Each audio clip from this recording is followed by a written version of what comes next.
Dun, dun, dun, dun, dun, dun, dun. Oops, wrong game. So, High Seas has been announced as the next Flesh and Blood set, pirate themed and coming out June 6th. So, before we dive into it, right, we should probably take a look at what has come before it. So, here are all the major sets that have been released to date, along with the classes and heroes that featured. That way, we can sort of figure out a total count and who exactly might have the best chance of appearing in High Seas. Now, it seems like LSS have done a great job keeping it all relative, right? So most classes are on 5 to 6 different iterations, right? With a few lagging behind. Illusionists, Mechanologists, and Wizards, so a bit more of the specialty classes, right? They're at 4. But then, in the bottom are our Brutes and our Rangers at 3 different heroes apiece. So, I think that means that it's time for one of them to show their faces. And if I had to put money on it, right, out of the two, I would bet on Ranger for High Seas. But not alone, right? Now, this is more what I would like to see, but I would really, really like to see High Seas feature Ranger as sort of the Buccaneer-esque class, right? And then we have Bard as the Sea Rogues and Merchant as Privateers. Now, I don't think that Pirate will be a talent, rather a playstyle, right? So I would very, very enjoy if High Seas featured these 3 classes. I do think they would work well together, right? You'd have the Ranger and Bard cards sort of be set up and payoffs, and then you'd have Bard and Merchant cards focusing on items and gold. So that is what I personally would like to see for High Seas, and then that means Brutes tucked away, coming hopefully later in the year, with Savage Lands and potentially Necromancer as a new class. But without further ado, why don't we jump into the actual articles and see what else we can uncover. Right, so we have the world premiere for High Seas in Taipei, right? Beautiful. I do enjoy the art, right? The nautical theme, but I gotta say, I'm not going to be too invested in this set unless it does end up featuring Bard, right? I do kind of feel that is still a big if, but, you know, I could see it being very workable. Same with Merchant, because, again, it seems like it will be, you know, item and gold theme. So, yeah, that would really, really just get me on board. Otherwise, if it's gold economy, a bit better than heavy hitters, right? I'd be happy with that too. But if it's not, then I can't say how excited I am for this set. But nonetheless, it is still interesting to just go all over Rathe, right, and have all these different experiences and themes all meshed together, as well as the art styling, right? It's beautiful going from, you know, the fiery domain to now High Seas. So yeah, I'm looking forward to that at the very least.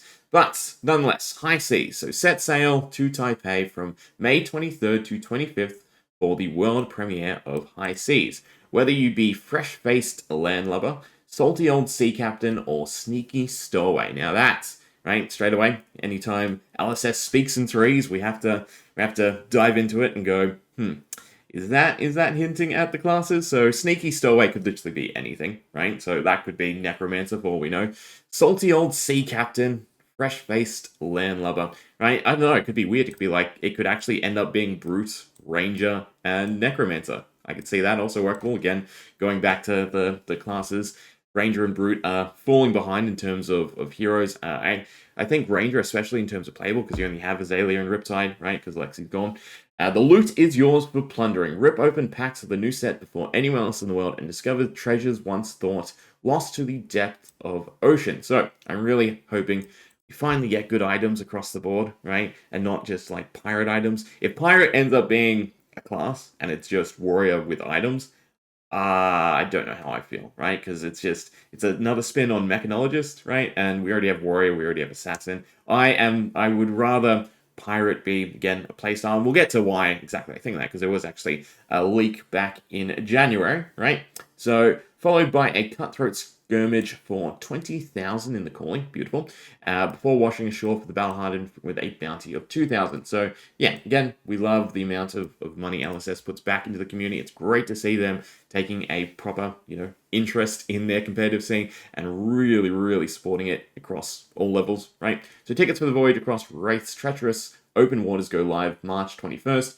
So that's unfortunate, right? So obviously with the announcement of the Hunted, we could go see what the packages were and we could see some of the cards. Not the case this time around. pick your crew, raise the anchor, and chart a course to Legacy Max, which I assume is the host. Beautiful. Right, for the world premiere. All hands on deck, don't miss the boat or face a watery grave, right? So, yeah, no actual event details yet, right? So, nothing to dig in there, but, again, we got this in January.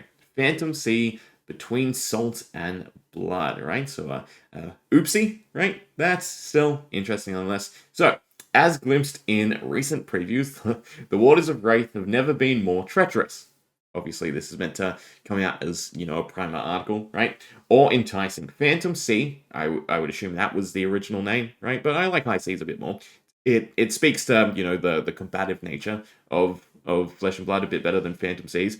Introduces the swashbuckling theme of pirates, right? So emphasis there on theme of pirates, capturing the daring spirit, cunning tactics, and high-stakes challenges of life on the open sea. Now, theme. So what this does for me is I go to heavy hitters. I go, well, the gladiatorial theme was what was encapsulated with the heroes that were released in that, right? We didn't get, Gladiator, we got Guardian, Brutes, and Warrior, although they fit Gladiator theme, they're not quite Gladiator. So I am hoping, again, that pirates aren't a class, more they're a style, right? And we get a bit more open playing field for some of those classes, because I would like to see another style for Ranger, right? We've got a little bit of Vayne, but it's mostly stock standard, load up an arrow, disrupt, that type of mechanic. So yeah, I'd like to see, traps be built on pirates, whatever this mechanic's going to be, aim, and then stock standard Ranger. So yeah, I am hoping that it is a theme and not a class, right? Stunning card artwork tells vivid tales of ruthless captains, hidden treasures, and ghostly ships cutting through eternal mists. But this isn't an aesthetic journey. Phantom Sea debuts a groundbreaking playstyle, weaving improvisation, calculated risks, and rewarding payoffs into its core mechanics. Some cards feature a unique green strip effect, right? Unlocking strategic layers and dynamic interactions that we can't wait to explore further. This set promises to redefine gameplay with bold strategies and cards that exude danger and excitement. Prepare to hoist the sails and brave the unknown.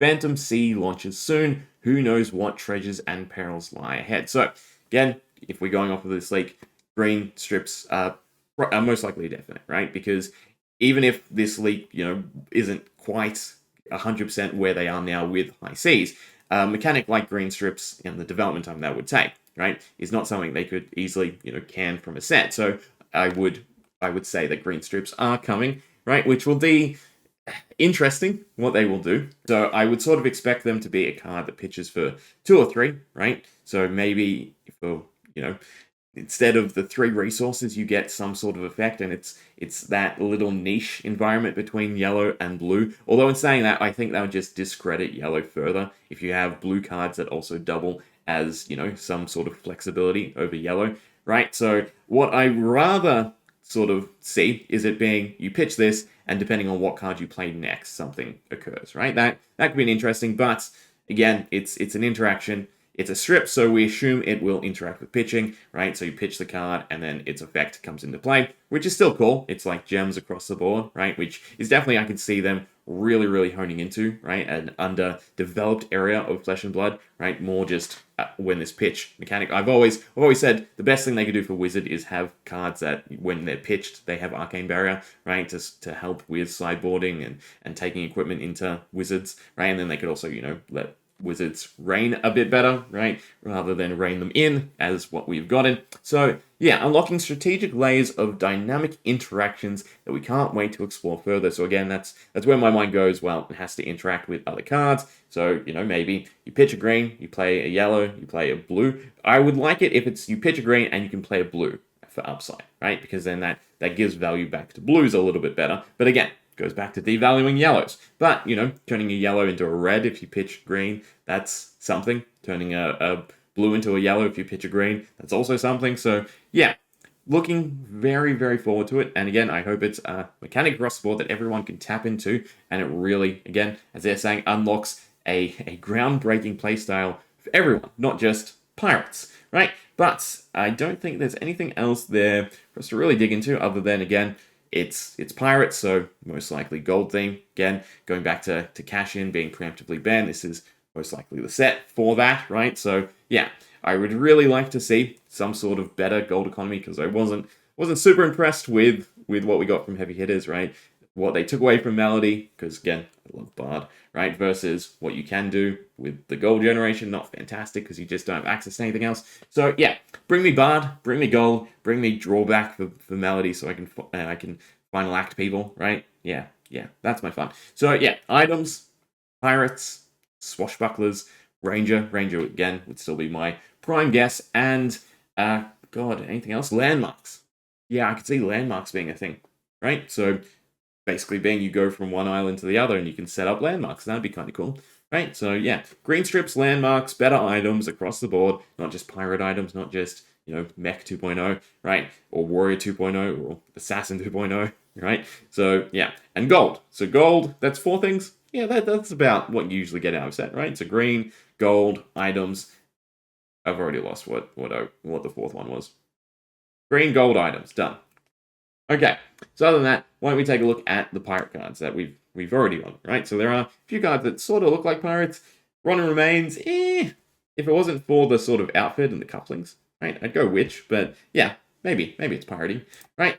Free Reeling Renegades, it's a pirate hat, but is it really a pirate? Nip at the Heels is an interesting one, because of course we have our little crab friend, who is a humanoid crab, right? So that could have been hinting towards something, but I don't know, right? A crab Bruce in High Seas. I mean, again, work. The main thing you really have to get across is LSS are pretty much done with supplemental sets. The way we're getting that now, it seems like the archival products or armory decks, right? Which is absolutely fine. But in order to sell sets, they want it to be playable, they want it to be draftable and well-rounded, right? So yeah, when it comes to 3 classes fitting or 4 classes fitting one another, does Brute really work in with what you'd normally expect?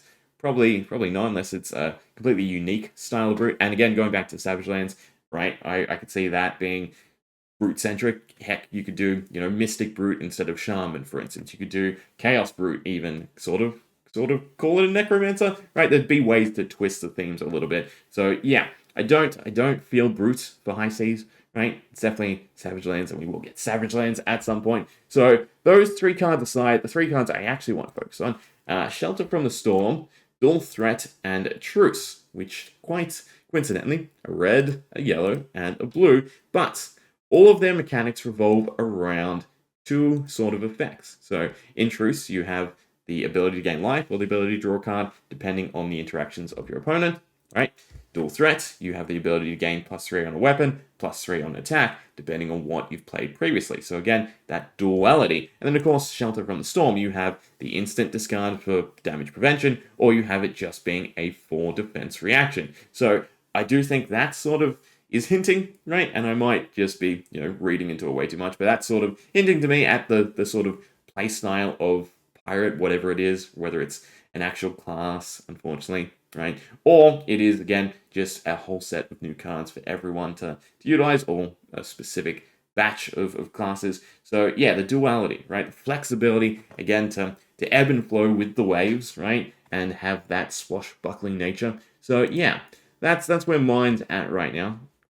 Pirates, right? If you're zeroing in, obviously not pirates, but they're being attacked by pirates, right? And then Truce, right?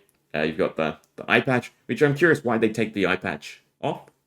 Unless it's not an eye patch, then it's something else. But I would say pirate, right? I know it's like mechanologist-esque, but yeah, I'd say pirate, right? So there we go. That's everything comes to mind, for me at least, for High Seas. Hope you enjoyed. Hope you're prepared to hit the wide open world of Rathe. And again, could tie into Savage Lands. Could shipwreck in Savage Lands, right? Yeah.